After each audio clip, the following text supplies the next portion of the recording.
আসলে বাংলাদেশের প্রেক্ষাপটে টাকা পয়সাটা বেশি ইম্পর্টেন্ট নাকি হচ্ছে শিক্ষা? আমরা যদি দুই দিকে দেখতে চাই, এখন কিছু ক্ষেত্রে দেখা যায় কেউ হচ্ছে অনেক বেশি পড়াশোনা করে, হয়তোবা ক্যারিয়ারে হয়তোবা একটা সময় ভালো কিছু হয়, কিন্তু কারো হচ্ছে বিজনেস বা অন্য কিছু করে টাকা পয়সা হয়। এখন কিছু ক্ষেত্রে দেখা যায় হচ্ছে মানুষজন টাকা পয়সাকে খুব বেশি প্রায়োরিটি দিচ্ছে, আবার কিছু ক্ষেত্রে কেউ শিক্ষিত অনার্স মাস্টার্স পাস করলো তাকে কোনো মূল্যই দিচ্ছে না। সে হয়তোবা সাময়িক সময়ের জন্য কিছু করতে পারছে না, হয়তোবা ভবিষ্যতে কিছু একটা করবে, কারণ টাকা পয়সা বা সুখ বিষয়গুলো তো আলাদা। কারো কাছে হচ্ছে টাকা পয়সাটা এমন একটা, শুধু সে টাকাই চায়, কিন্তু টাকা তো আমাদের আলটিমেটলি সুখ দিতে পারে না।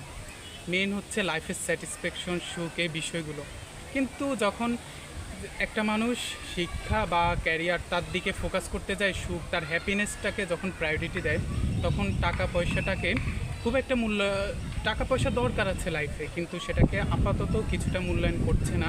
কিন্তু পরবর্তীতে দেখা যায় সমাজের চাপে বা মানুষজন দেখা যাচ্ছে যে টাকা পয়সাকে সে ঘুরে ফিরে প্রায়োরিটি দিচ্ছে, তার শিক্ষা বা যোগ্যতা এগুলাকে কোনো দিকেই মূল্যায়ন করছে না। তখন দেখা যাচ্ছে মানুষটা আসলেই ডিমোটিভেট হয়ে যায়।